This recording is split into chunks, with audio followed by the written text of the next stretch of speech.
మనకి వీడియోలో కనిపిస్తున్న స్టేషన్ అయితే ఇది అలువాబరి స్టేషను. ఇది అలువాబరి. ఇది కేవలం ఒక చిన్న స్టేషను.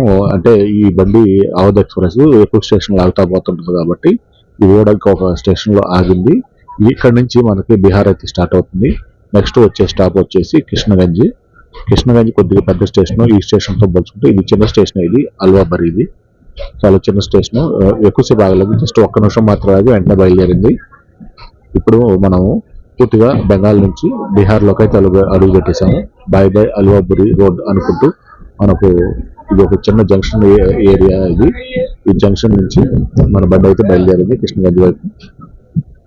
మనకి వీడియోలో కనిపిస్తున్న దృశ్యాలన్నీ కూడా కృష్ణగంజ్ ఏరియాలో, పూర్తిగా కృష్ణగంజ్లోకి బీహార్లోకి అయితే ఎంటర్ అయిపోయాము. ఈ కృష్ణగంజ్ పరంగా నాకు చాలా జ్ఞాపకాలే ఉన్నాయి, చాలా మధురానుభూతులు ఉన్నాయి. ప్రస్తుతం మనం ట్రైన్లో వరకే జర్నీ చేస్తున్నాం కాబట్టి ఈ ట్రైన్ పరంగా మాత్రమే చూపించే అవకాశం అయితే కలిగింది. ఇంకా ముందు ముందు కృష్ణగంజ్ టౌన్లో కూడా నేను వెళ్ళాలనుకుంటున్నాను. కృష్ణగంజ్లో నేను అంతకుముందు పనిచేసిన ఏరియా గురించి చూడాలనుకుంటున్నాను, ఎలా ఉంది ఏంటి అనేది, అక్కడ పరిస్థితులు ఎలా ఉన్నాయి, 20 సంవత్సరాల్లో మార్పులు ఏమొచ్చినాయి అని చాలా విషయాలు తెలుసుకోవాలి. కానీ ఇప్పుడు ప్రస్తుతం నేను ట్రైన్ జర్నీ వరకు, ఇలా లాంగ్ జర్నీ అయితే లాల్గఢ్ వరకు వెళ్ళాలి, రాజస్థాన్ వరకు వెళ్ళాలి కాబట్టి ఇప్పుడు సమయం కాదు. గూడ్స్ బండి అంత అడ్డం ఉంది, మళ్ళీ మాట్లాడదాం. కృష్ణగంజ్ స్టేషన్ నుంచి మన బండి అయితే బయలుదేరిపోయింది. ఇప్పటి వరకు మనకి ప్లాట్ఫారం అటువైపు వచ్చింది కాబట్టి ఇటు గూడ్స్ బండి అడ్డం పెట్టిందని నేను కొంచెంసేపు వీడియో ఆపాను. స్టేషన్ దాటి బయటకు వచ్చేసింది పూర్తిగా బండి. ఇక్కడ కూడా వర్షం పడుతుంది చూడొచ్చు. బై బై కృష్ణగంజ్ నుంచి చెప్పుకుంటూ బండి అయితే ముందుకు వెళ్ళిపోతా ఉంది. నెక్స్ట్ స్టాప్ దాల్కోల వైపు వస్తుంది. ఈ కృష్ణగంజ్ గురించి చూసినట్లయితే 3 ప్లాట్ఫారాలు అయితే ఉంటాయి. ఇక్కడ సుమారు రోజుకి 200 ట్రైన్లు అయితే రాకపోకలు జరుగుతూ ఉంటాయి. ముఖ్యంగా ఈ కృష్ణగంజ్ నుంచే మనం ఏదైతే చికెన్స్ ఎక్కువ ఏరియా సిలిగుడి కారిడారు, ఏదంటే ఈశాన్య రాష్ట్రాలకు వెళ్ళాలంటే ఇక్కడ నుంచి ఎంటర్ అవ్వాల్సి ఉంటుంది. అంత ప్రధానమైనది కృష్ణగంజ్ రైల్వే స్టేషను. ముఖ్యంగా ఈ ఫ్లైఓవర్ కనిపిస్తుంది కదా, ఆ ఫ్లైఓవర్కి సంబంధించి మేము రోడ్డు వర్క్ అయితే చేయడం జరిగింది. అప్పుడు నేషనల్ హైవే 31గా ఉండేది. తర్వాత నంబర్లు 2010లో మార్పులు జరిగిన తర్వాత నేషనల్ హైవే 27గా మారింది. ఆ ఫ్లైఓవర్కి సంబంధించి నేషనల్ హైవే ఇది 4 లైన్ల రోడ్డు వర్క్లో మేము ఇక్కడ వర్క్ చేయడం జరిగింది. ఇది ఇప్పుడు కూడా ఇది 4 లైన్ల రోడ్డుగానే ఉంది. కాకపోతే దాన్ని ఇప్పుడు మిగతా రోడ్లతోటి జాయింట్ చేసి దాన్ని పొడవైన రోడ్డుగా మార్చారు. అది ఎక్కడి నుంచి మార్చారంటే సిల్చార్ నుంచి పూర్తిగా గుజరాత్ వరకు పూర్తిగా ఒక పొడవైన రహదారిగా లింకులు చేసి దాన్ని మార్చడం జరిగింది. కొంత ఏరియాలో 6 లైన్లు అయినాయి, కొంత ఏరియాలో ఇంకా 4 లైన్లుగా ఉంది. ప్రస్తుతం ఈ కృష్ణగంజ్ ఏరియా మొత్తం కూడా 4 లైన్ రోడ్డుగానే ఉంది, ఇంకా మార్చడం జరగలేదు. మేము అప్పుడు వర్క్ చేసి ఇప్పటికి 22 సంవత్సరాలు అయినా కూడా ఇంకా ప్రస్తుతానికి అది 4 లైన్ రోడ్డుగానే ఉంది, ఇంకా 6 లైన్ రోడ్డు అవ్వలేదు. త్వరలో అవ్వచ్చు, అది విషయం. ఇట్లా కృష్ణగంజ్కి సంబంధించి ప్రస్తుతానికి రైలు మార్గంలోనే ఉన్నాం కాబట్టి రైలు మార్గం ద్వారా ఇట్లా చూపిస్తున్నాను. నేను ఇంకొకసారి ప్రత్యేకంగా కృష్ణగంజ్లో దిగి నేను పనిచేసిన ఏరియా అంతా కూడా నాకు చూడాలనిపిస్తుంది. ఆ ఏరియాలో ఎట్లా ఉంది పరిస్థితి ఏంటనేది, కాగ్రా మేళా ఏరియా అంతా చూడాలి.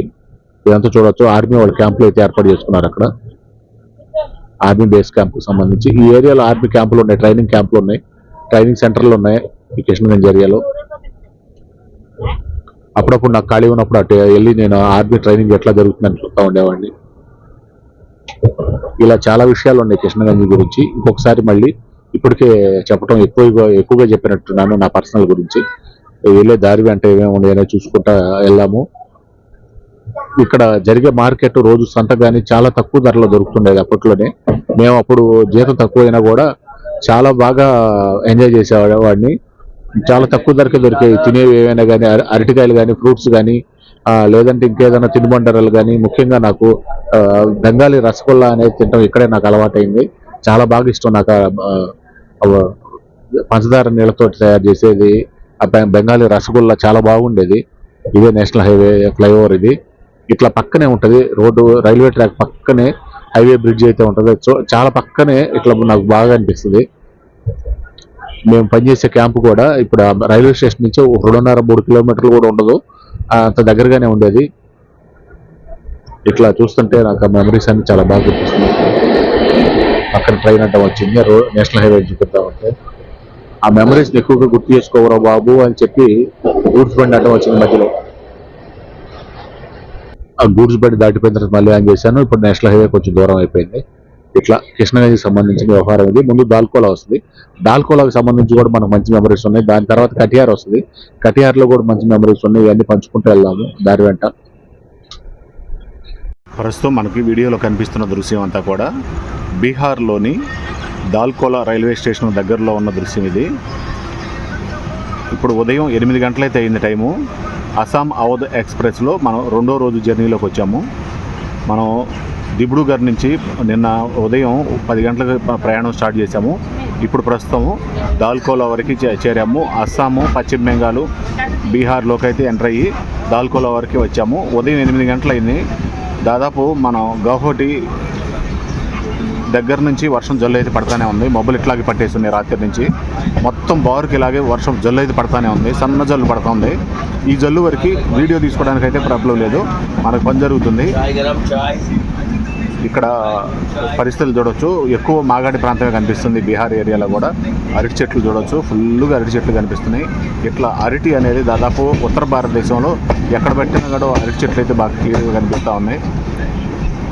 దూరంగా నేషనల్ హైవే కనిపిస్తుంది, నేషనల్ హైవే రోడ్డు, బళ్ళు వెళ్తూ ఉన్నాయి అటువైపు.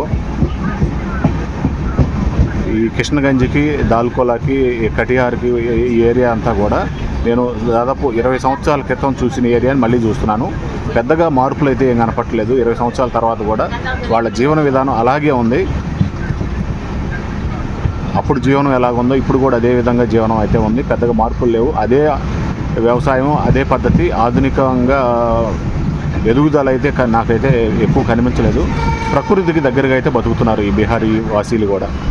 ఇప్పుడు పశ్చిమ బెంగాల్ వాళ్ళు, ఒరిస్సా వాళ్ళు, అస్సాం వాళ్ళు, నాగాల్యాండ్ వాళ్ళు ప్రకృతికి ఎలా దగ్గరగా బతుకుతున్నారో ఈ బీహార్ ఏరియా కూడా చాలా వరకు ప్రకృతికి దగ్గరగానే బతుకుతున్నారు. ఈ చెరువు, ఈ దరి మనం రైల్వే ట్రాక్ ఉంది, ఆ దరి రోడ్డు వెళ్తుంది, నేషనల్ హైవే. నేషనల్ హైవే 27 ఇప్పుడు ప్రస్తుతం, అది అంతకుముందు 31గా ఉండేది. 2010 తర్వాత నేషనల్ హైవే నంబర్లు మార్చిన తర్వాత అది 27గా మారింది. అది దాదాపు అది సిల్చార్ నుంచి అస్సాం, సిల్చారు దాదాపు పశ్చిమ బెంగాల్ బోర్డర్ దగ్గర నుంచి, అస్సాం దగ్గర నుంచి గుజరాత్ వరకు అయితే ఉంది ఇప్పుడు నేషనల్ హైవే. అది అంత లెంత్ చేసేసారు ఆ రోడ్ని. ఆ రోడ్డుకు సంబంధించి మేము 2004, 5, 6లో పనిచేసాము. 2007 వరకు, అంటే 2006 చివరి వరకు ఉన్నాము, తర్వాత లేదు. మళ్ళీ ఇప్పుడు దాదాపు 20 సంవత్సరాల తర్వాత ఈ ఏరియాకి వచ్చి చూడగలుగుతున్నాను. బాగుంది చూడటం, నాకు మళ్ళీ ఆ పాత జ్ఞాపకాలన్నీ గుర్తు రావటం. ఇట్లా అప్పుడప్పుడు ఇట్లా వస్తుంటేనే మనం వెనక ఎలా ఉన్నాము, ఇప్పుడు ప్రస్తుతం ఎలా ఉన్నాము, ఇంకా ముందు ఎలా ఉండాలి అనే ప్లాన్ చేసుకోగలుగుతాం. చాలా బాగుంటుంది ఆ మెమరీస్ అన్ని గుర్తు చేసుకుంటుంటే. బాగుంది క్లైమేట్, బాగా సన్నటి వాన పడతా, చుట్టుపక్కల పరిసరాలను చూసుకుంటాం. మన ట్రైన్ కూడా లేట్ ఏం లేదు, ఆన్ టైం వెళ్తుంది. దాల్కోలా తర్వాత కటిహార్ వస్తుంది. కటిహార్ గురించి కూడా చాలా చెప్పుకోవాలి. ఆ ఏరియా గురించి మనకి అనుభవాలు చాలా ఉన్నాయి అక్కడ. మనకి వీడియోలో కనిపిస్తున్న దృశ్యం అయితే దాల్కోలా ఏరియాకి అయితే వచ్చేసాము. ఈ దాల్కోలా గురించి ప్రత్యేకంగా చెప్పుకోవాలి. ఎట్లా అంటే ఇది కొన్నాళ్ళు బీహార్లో ఉంది, కొన్నాళ్ళు పశ్చిమ బెంగాల్లో ఉంది. ముఖ్యంగా ఈ దాల్కోలా అనేది పశ్చిమ బెంగాల్కి, బీహార్కి సరిహద్దు ప్రాంతం అని చెప్పుకోవాలి. ఈ విధంగా కృష్ణగంజ్ దాటిన తర్వాత దాల్కోలా స్టేషన్కి అయితే మన బండి ట్రైన్ అయితే చేరుకుంది. చూడొచ్చు, ఇక్కడ బెంగాలు, బీహారు 2 ప్రాంతాలకి సంబంధించిన ప్రజలైతే కనిపిస్తూ ఉంటారు. అది 1వ నెంబర్ ప్లాట్ఫారము. మనకు ఇటువైపు వచ్చింది ప్లాట్ఫారము. నేను ఆపోజిట్ కూర్చున్నాను కాబట్టి ఆపోజిట్ చూపిస్తున్నాను. ఇది 2వ నెంబర్, 3వ నెంబర్ ప్లాట్ఫారాలు అయితే ఉన్నాయి. దీంట్లో సంబంధించి చూడొచ్చు. అవతల ఆఫీస్కి సంబంధించి మెయిన్ ఎంట్రన్స్ గేట్కి సంబంధించి చూడొచ్చు. ఇక్కడ బెంగాల్, బీహార్ రెండింటికి సంబంధించి సాంప్రదాయాలు, పద్ధతులు అయితే కనిపిస్తూ ఉంటాయి.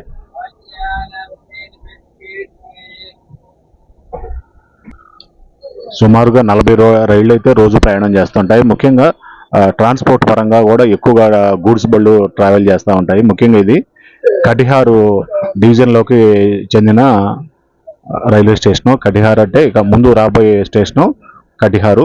ఈ మధ్యలో ఒక 5 చిన్న స్టేషన్లు అయితే ఇంటర్మీడియట్గా క్రాస్ చేసుకొని రావడం జరిగింది. కృష్ణగంజ్కి, దాల్కోలాకి మధ్య. ఇలా మన ట్రైన్ అయితే అస్సాం అవధ్ ఎక్స్ప్రెస్ దాల్కోలాకు చేరుకుంది. ఇక్కడ నుంచి మనం కటిహార్కి వెళ్ళబోతున్నాము. ఇక్కడ 2 నిమిషాలు మాత్రం ఆగుతుంది. 2వ నెంబర్ ప్లాట్ఫామ్ మీదకి వచ్చింది బండి. ముఖ్యంగా లోకల్గా పండే సరుకుల గురించి చూసుకుంటే మొక్కజొన్న ప్రధానంగా ఇక్కడ నుంచి ఎగుమతి చేస్తూ ఉంటారు. అట్లాగే జనపనారకు సంబంధించి కూడా ఇక్కడ నుంచి సరుకు రవాణా ఎక్కువగా జరుగుతూ ఉంటుంది. ఇక్కడ బీహార్ నుంచి పూర్ణియా ఏరియా నుంచి కూడా ఎక్కువ మంది వ్యాపారస్తులు ఇక్కడికి వచ్చి సరుకు కొనుగోలు చేయటం, ఇక్కడ నుంచి ఎక్కువగా రవాణా జరుగుతూ ఉంటుంది. బాయ్ బాయ్ దాల్కోలా అని చెప్పుకొని మనం కటిహార్ వైపు అయితే వెళ్తున్నాము. దాల్కోలా స్టేషన్ తర్వాత మన అస్సాం అవధ్ ఎక్స్ప్రెస్ అయితే బర్సోయికి అయితే చేరుకుంది. ఇది బర్సోయి అనేది ఒక జంక్షన్ రైల్వే స్టేషను. ఈ రైల్వే స్టేషన్కి సంబంధించి ఎన్ని ట్రాక్లు ఉన్నాయి, ఎన్ని ప్లాట్ఫారాలు ఉన్నాయి, అభివృద్ధి ఎలా ఉందనేది కొంత వీడియో రూపంలో చూపించుకుందాము. అదంతా కూడా పైన కనిపిస్తుంది ఫుట్ ఫ్లైఓవర్ బ్రిడ్జి. అది ఇక్కడ ఈ గూడ్స్ చూడొచ్చు, ఇది వెరైటీగా ఉంది కలర్ కూడా. ఇది ఒక రకమైన గూడ్స్, ఇది రిటర్న్. ఈ స్టీల్కి సంబంధించి బోర్డులు అయితే పెట్టున్నాయి. ఇది మొత్తం మీద ఒక ప్రైవేట్ కంపెనీకి సంబంధించిన గూడ్స్ ట్రైన్. ఇది గూడ్స్ వ్యాగన్స్ అన్ని కూడా ప్రైవేట్ కంపెనీది. జిందాల్ స్టీల్ అని రాసి ఉంది. జిందాల్ స్టీల్ వాళ్ళకి సంబంధించిన గూడ్స్. అట్లాగే గూడ్స్ వెళ్ళిన తర్వాత చూద్దాం. ట్రైన్ చాలా పొడవు ఉంది, గూడ్స్ అంతా కూడా. ఈ బర్సోయి స్టేషన్ గురించి ఒకసారి మనం మొత్తంగా తెలుసుకున్నాము. మొత్తము ఇక్కడ బర్సోయిలో 3 ప్లాట్ఫారాలు అయితే ఉన్నాయి. 3 ప్లాట్ఫారాలకు సంబంధించి ఇది జంక్షన్గా ఎలా ఏర్పడిందంటే, ఇప్పుడు మనం ఏదైతే న్యూ జల్పాయిగూరి నుంచి వస్తున్నామో కటిహార్ వైపు వెళ్తున్నాము. కటిహార్ అనేది ఒక ప్రధానమైన డివిజన్గా ఉంది. కటిహార్ జిల్లాలోనే ఇది ఒక ప్రధానమైన రైల్వే స్టేషన్గా ఉంది బర్సోయి. అట్లాగే ఇక్కడ బర్సోయి నుంచి రాధికాపూర్ బ్రాంచ్ లైన్ అయితే విడిపోతుందంట. అందువల్ల ఇది జంక్షన్గా ఏర్పడింది. సాధారణంగా ఒక 40 నుంచి 50 ట్రైన్స్ అయితే ఈ లైన్లో నడుస్తూ ఉంటాయంట ప్రతిరోజు. దీని తర్వాత వచ్చేది మనకి కటిహార్ అయితే వస్తుంది. ప్రస్తుతం మనకి కనిపిస్తున్న దృశ్యం అంతా కూడా మనం బీహార్లోని కటిహార్ దగ్గరికి అయితే వచ్చాము. ఈ ఏరియాలో చూడొచ్చు మాగాణి ప్రాంతంతో కొంత మెట్ట ప్రాంతం కూడా కనిపిస్తుంది. మామిడి తోటలు కనిపిస్తున్నాయి ఈ ఏరియాలో ఎక్కువగా. ఇలా అగ్రికల్చర్లో హార్టికల్చర్ కూడా కలిపి చేస్తున్నారు. ఈ చెట్లన్నీ మామిడి తోటలే. అలాగే జనపనారకు సంబంధించి ఎక్కువ జనుము తోటలు అయితే కనిపిస్తూ ఉన్నాయి. జనపనారకు సంబంధించి ఈ ఏరియా అంతా కూడా కటిహార్లో. అంతకుముందు నేను 20 సంవత్సరాల క్రితం ఎప్పుడైతే ఈ ఏరియా మొత్తం తిరిగేవాడినో అప్పుడు ఎక్కువగా కొంత ఖాళీ ప్రదేశాలు అయితే కనిపిస్తుండేవి. ఇప్పుడు దాదాపు అంతా సాగు భూమిగా మార్చేశారు. ఖాళీ ప్రదేశాలు అనేవి చాలా తక్కువ కనిపిస్తున్నాయి. ఎక్కడో 1-6 కనిపిస్తున్నాయి తప్పితే దాదాపు 95% ఏదో ఒక విధంగా అగ్రికల్చర్ పరంగా, హార్టికల్చర్ పరంగా సాగు భూమే కనిపిస్తుంది. ఖాళీగా ఉండే భూమి అనేది కనిపించట్లేదు. చాలా బాగుంది. ఇప్పుడైతే అగ్రికల్చర్ పరంగా చాలా డెవలప్మెంట్ అయితే వచ్చింది ఈ బీహార్ ఏరియా మొత్తం కూడా. అంత ముందుతో పోల్చుకుంటే ఇప్పుడు ప్రస్తుతము అభివృద్ధి పరంగా చూసుకుంటే ఇది చాలా బాగా మెరుగ్గా ఉంది. వరి పంట బాగా నాణ్యంగా ఎక్కువగా పండిస్తున్నారు. అంతకుముందు ఏంటంటే మెట్ట పైర్లు ఎక్కువగా, ఆలు ఎక్కువగా పండిస్తుండేవాళ్ళు, బంగాళదుంపలు ఎక్కువగా. ఆ బంగాళదుంప సాగు కంటే కూడా ఇప్పుడు ఏదైతే నీరు బాగా అందుబాటులో ఉందో, నీటి సౌకర్యం కలిగినప్పుడు వరి పంట పండించడానికి బాగా అనుకూలత కనిపిస్తుంది. అట్లాగే బెంగాల్, బీహార్ ఏరియాలో కూడా ఈ వెదురు బొంగు చెట్లు అయితే ఎక్కువగా కనిపిస్తున్నాయి. అలాగే అరటి తోటలకు సంబంధించి అరటి చెట్లు ప్రత్యేకంగా పొలాల్లో అరటి చెట్లు తోటలు పెంచాల్సిన పని లేదు. ఎక్కడ ఖాళీ ఉంటే అక్కడే అరటి చెట్లు అయితే కనిపిస్తూ ఉన్నాయి. ప్రత్యేకంగా వీటిని అయితే సాగు చేయాల్సిన అవసరం లేదని క్లియర్గా అర్థమవుతుంది. ఈ అరటిలో కూడా ఇక్కడ రకరకాల వెరైటీస్ అయితే ఉంటాయి, చాలా రకాలు ఉంటాయి. మనం దాదాపు చక్రకేళి అంటాము, అమృతపాణి అంటాము, లేదంటే నంద్యాల టైప్ అంటాము, మహానంది కాయలు అంటాము. అట్లాగే రకరకాలుగా మహా అయితే మన వైపు ఒక 10 రకాలు ఉంటాయి. నాందేడు కాయలు అంటాము. అట్లాగే ఇక్కడ ఇంకా ఎక్కువ రకాలు ఉంటాయి. అరటి కాయల్లో చాలా రకాల కాయలు అయితే ఉంటాయి. మొత్తం మీద మెట్ట ప్రాంతంలో, మెట్ట పైర్లలో అగ్రికల్చర్తో పాటు హార్టికల్చర్ కూడా చాలా క్లియర్గా కనిపిస్తుంది. ఇదైతే నాకు అభివృద్ధి డెవలప్ అయితే కనిపించింది. ఇది మంచి విషయం చాలా బాగా.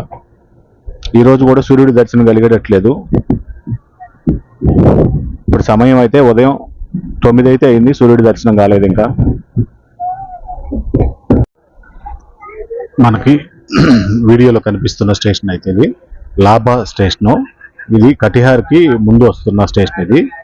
ఇది అఫీషియల్గా మామూలుగా ఆన్లైన్లో మనం లైవ్ స్టేటస్ చూసేటప్పుడు అఫీషియల్ స్టాప్ అయితే చూపించట్లేదు, కానీ ఇక్కడ ట్రైన్ అవుతుంది. అలాగే ముందు ఒక స్టేషన్ ఉంది, అది అలాగే దానికి కూడా అఫీషియల్ స్టాప్ అయితే లేదు, కానీ ట్రైన్ ఆగింది. అంటే ఆన్లైన్లో ఇంకా అప్డేట్ అవ్వాల్సినవి ఉన్నాయన్నమాట. ఇది లాభా అఫీషియల్ స్టాప్ అయితే మామూలుగా లైవ్ స్టేటస్లో చూపించట్లేదు.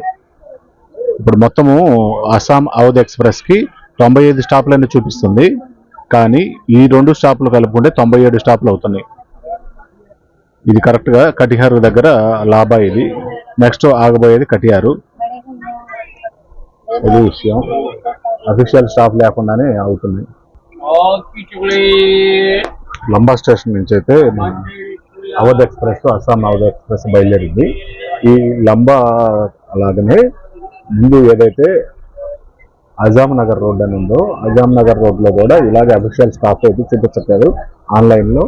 అది బర్సోయి స్టేషన్ వరకు అయితే నాతో పాటు పక్కన ఒక ప్యాసింజర్ ట్రావెల్ చేశారు, బర్సోయిలో దిగిపోయారు. వెంటనే 10 నిమిషాలు కూడా కాలేదు, అజాం నగర్ అని చెప్పి అక్కడ అఫీషియల్ స్టాప్ లేదు, కానీ ట్రైన్ అయితే ఆగిందంటే ఆ ట్రైన్ కంటే అఫీషియల్ స్టాప్ ఉంది, రిజర్వేషన్ కూడా ఉందన్నట్టుగా ఇంకో పర్సన్ ఎక్కాడు. అదే నా పక్కన బై బై లంబా అనుకుంటూ ముందుకు సాగిపోతున్నాం. నా పక్కన సీటు అతను చూపించాడు 21 రిజర్వేషన్ నెంబరు. అంటే అది అఫీషియల్ స్టాప్ ఉందన్నట్టుగా మనం అర్థం చేసుకోవాలి. అంటే ఆన్లైన్ ప్రకారం ఇంకా లైవ్ స్టేటస్ ఏదైతే చూపిస్తుందో ఈ స్టాపుల వారీగా ఇంకా అప్డేట్ అవ్వాల్సిన అవసరం అయితే ఉంది. ఈ పరంగా బర్సోయికి కటిహార్కి మధ్యలో 14 స్టేషన్లు అయితే ఉన్నాయి. ఈ 14 స్టేషన్లలో ఇంటర్మీడియట్ స్టేషన్లుగా స్టాప్ లేదన్నట్టుగా మనకు ఆన్లైన్లో లైవ్ స్టేటస్ అయితే చూపిస్తుంది ట్రైన్కి సంబంధించి అస్సాం అవధ్ ఎక్స్ప్రెస్. ఈ విధంగా 2 స్టేషన్లో ఆగింది. అలాగే ఏది స్టేషన్లో ఆగిందో అతను రిజర్వేషన్ కూడా చూపించాడు. అంటే ఇంకా ఈ లైవ్ స్టేటస్ చూపించేది ఇంకా పూర్తిగా ఆన్లైన్ అవ్వలేదన్నమాట. ఎప్పటికప్పుడు అప్డేట్ అవ్వాల్సిన అవసరం అయితే ఉంటుంది. లైవ్ స్టేటస్ కూడా 100కి 100 కరెక్ట్ కాదు అన్నట్టు. ప్రస్తుతం మనం కటిహార్ రైల్వే స్టేషన్ డివిజన్ పరిధిలోకి అయితే వచ్చాము. ఈ కటిహార్ ఏరియాలో మనకి దారి వెంట చూసుకున్నట్లయితే రోడ్ల వెంట లిచీ చెట్లు అయితే ఎక్కువగా కనిపిస్తుంటాయి. లిచీ ఫ్రూట్ అనేది ఇక్కడ చాలా ఈజీగా దొరికేసింది. రోడ్ల వెంటే బారుకి మనకి చింత చెట్లు ఎలా ఉంటాయో రోడ్ల వెంట అలా ఉంటాయి. ఇప్పుడు కూడా అలాంటి చెట్లు అయితే కనిపిస్తున్నాయి. 20 సంవత్సరాల క్రితం ఎట్లా ఉన్నాయి చెట్లు, ఇప్పుడు కూడా అట్లాగే ఉన్నాయి. ఎక్కడైతే రోడ్లు వెడల్పు జరిగినాయో వెడల్పు చేసిన దగ్గర మాత్రమే చెట్లను కొట్టేశారు, కానీ మిగతా అన్ని రోడ్లలో కొన్ని వెడల్పు కాని రోడ్లు అయితే ఉన్నాయి కదా, ఆ రోడ్లలో అయితే ఖచ్చితంగా ఈ లిచీ చెట్లు అయితే కనిపిస్తా ఉన్నాయి. మనకు అక్కడ దూరంగా ఆటో వెళ్తుంది, జూమ్ చేస్తారు కొంచెం. అదంతా రోడ్డు, ఆ రోడ్డు చూడు ఎటు చూసినా కూడా చెట్లే కనిపిస్తున్నాయి రోడ్డుకు 2 పక్కల. అవన్నీ లిచీ ఫ్రూట్ చెట్లు, అవి లిచికాయలు బాగుంటాయి ఈ ఏరియాలో. మనకి కనిపిస్తున్న ఈ దృశ్యం అంతా కూడా కటిహార్ ఏరియాలోకి అయితే వచ్చేసాము. ఈ కటిహార్ అనేది ఒక డివిజన్ జోన్ గా అయితే ఉంది. ఈ డివిజన్ కి సంబంధించి మొత్తము 9 ప్లాట్ఫారాలు అయితే ఉంటాయి. ఈ 9 ప్లాట్ఫారాలతో పాటు లూప్ లైన్ అయితే బోర్డు లైన్ అయితే ఉంటాయి. ముఖ్యంగా ఇక్కడికి ప్యాసింజర్ ట్రైన్స్, ఎక్స్ప్రెస్లు, వందే భారత్లు ఎట్లా వస్తాయో అట్లాగే గూడ్స్ రవాణాకు సంబంధించి అయితే బోర్డులు అయితే ఉంటాయి. దీనికి సంబంధించి గూడ్స్కి సంబంధించి నేను ముందు స్టాక్ పెట్టే పాయింట్లు కూడా బోర్డు చూపిస్తాను. ఇది చాలా పెద్ద విస్తీర్ణంలో ఉంటుంది, చాలా వెడల్పు ఉంటుంది స్టేషన్ ఏరియా అంతా కూడా. ముఖ్యంగా నేను అంత ఖచ్చితంగా ఎట్లా చెప్పగలుగుతున్నానంటే 20 సంవత్సరాల క్రితం నేను ఏదైతే రోడ్డు వర్క్లో పనిచేశానో జలాల్గర్ ఏరియా నుంచి ఇక్కడికి మేము గూడ్స్లో వచ్చిన కంకర ఏదైతే వస్తుందో ఆ కంకర తీసుకెళ్ళడానికి లారీలు లోడర్ తీసుకొని వచ్చి ఇక్కడ నుంచి కంకర తీసుకెళ్లేవాళ్ళం. చాలా సార్లు వచ్చాను నేను ఇక్కడికి లోడర్ తోటి లోడింగ్ చేయడానికి. నేను నేరుగా జలాల్గర్ సైట్ నుంచి ఇక్కడికి నేరుగా లోడర్ తీసుకొని వచ్చేవాడిని. సుమారు 45 నుంచి 50 కిలోమీటర్ల దూరం అయితే ఉంటుంది. ఆ దూరంలో లారీలు తీసుకొని వచ్చి మేము ఇక్కడే కొన్ని 2-3 రోజులైనా స్టే చేసి ఎంత స్టాక్ వస్తే అంత స్టాక్ మేము పూర్తిగా తీసుకెళ్లేవాళ్ళమి మా కంపెనీకి. అక్కడ స్టోరేజ్ పెట్టుకునేవాళ్ళమి. ఇది చాలా దూరం నుంచి వచ్చేది, కొంత సిలిగురి నుంచి వచ్చేది, కొంత ఏమో ఇంకా చాలా దూరాల నుంచి వచ్చేది. అది ఎట్లా అంటే ఈ ఏరియాలో ముఖ్యంగా కంకర అనేది క్రషర్కి సంబంధించి గట్టి రాయి అనేది దొరకదు, అది చాలా దూరం నుంచి రావాలి. ఇదంతా కూడా ఇప్పుడు ఈ బీహార్ ఈ కటిహార్ ఏరియా అలాగే జలాల్గర్ వైపు కానీ ఈ ఏరియా అంతా చూసుకుంటే అంతా ఎక్కువ మట్టి ప్రాంతం, ఇసుక ప్రాంతంగా ఉంటుంది. ఆ ప్రకారం ఇసుక ప్రాంతం కాబట్టి రోడ్ వర్క్ చేయాలంటే కంకర చాలా అవసరం కాబట్టి అలాంటి కంకర కోసం కంకరలో చాలా రకాల సైజులు ఉంటాయి. ఆ సైజులన్నీ కూడా ఇక్కడ గూడ్స్లో ట్రాన్స్పోర్ట్ వస్తే ఇక్కడ నుంచి మేము 50 కిలోమీటర్ల దూరం వచ్చి ఇక్కడ నుంచి మేము లోడర్తో లోడ్ చేసుకొని టిప్పర్లలో పోసుకొని తీసుకెళ్లేవాళ్ళం. ఇది చాలా సార్లు జరిగింది ఇక్కడ నాకు. నేను చేసింది 2005-6 సంవత్సరాల్లో ఇక్కడ ఎక్కువగా చేశాను కాబట్టి ఆ ప్రకారం చెప్పే ప్రయత్నం చేస్తున్నాను. ఆ కనిపించే షెడ్ అంతా కూడా లోకోమోటివ్లు అలాగే ఏదైతే కోచ్లు ఉంటాయో వాటికి సర్వీసింగ్ సంబంధించి షెడ్ అదంతా కూడా. ఇదంతా డివిజన్ ఏరియా చాలా పెద్దదిగా ఉంటుంది. వెడల్పు పరంగా కూడా చాలా వెడల్పు ఉంటుంది. పొడవు ఉంటుంది అనుకోండి. అలా వెడల్పు పరంగా కూడా ఇది చాలా రికార్డులో ఉంటుంది. అలాగే స్టేషన్ పరంగా చూసినట్లయితే స్టేషన్ నంబర్లో కూడా ఈ కటియార్ అనేది దాదాపు బీహార్లో పాట్నా తర్వాత విస్తీర్ణంలో కానీ తర్వాత ఎక్కువ రాబడి వచ్చే దాంట్లో కానీ ఇదే ఎక్కువ అవకాశం ఉంటుంది. డివిజన్ పరంగా కూడా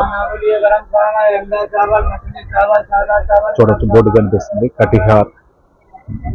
మొత్తం 9 ప్లాట్ఫారాలు అయితే మనం ఫస్ట్ ప్లాట్ఫారంలోకి 1వ నెంబర్లోకి వచ్చాము. మొత్తం ఆ వైపుకి అయితే ఉన్నాయి. మొత్తం గూడ్స్కి సంబంధించి అన్లోడింగ్ చేసే ఏరియా అంతా కూడా అటువైపే ఉంటుంది. చాలా పెద్ద ఏరియా ఉంటుంది గూడ్స్కి సంబంధించి అన్లోడ్ చేసుకునే ఏరియా. నేను ఇక్కడ ప్రత్యేకంగా చాలా సార్లు వచ్చి గూడ్స్కి సంబంధించి సరుకు ఏదైతే ఉందో అక్కడ లోడ్ చేయడానికి లోడర్ తోటి టిప్పర్లకి కంకర పోసుకొని తీసుకెళ్లే విధానంగా చాలా సార్లు వచ్చాం కాబట్టి నేను ఖచ్చితంగా చెప్పగలుగుతున్నాను. చాలా పెద్దదైపోయింది కటియార్. ముఖ్యంగా స్టేషన్ అభివృద్ధి పరంగా కూడా చాలా బాగా అభివృద్ధి చేశారు.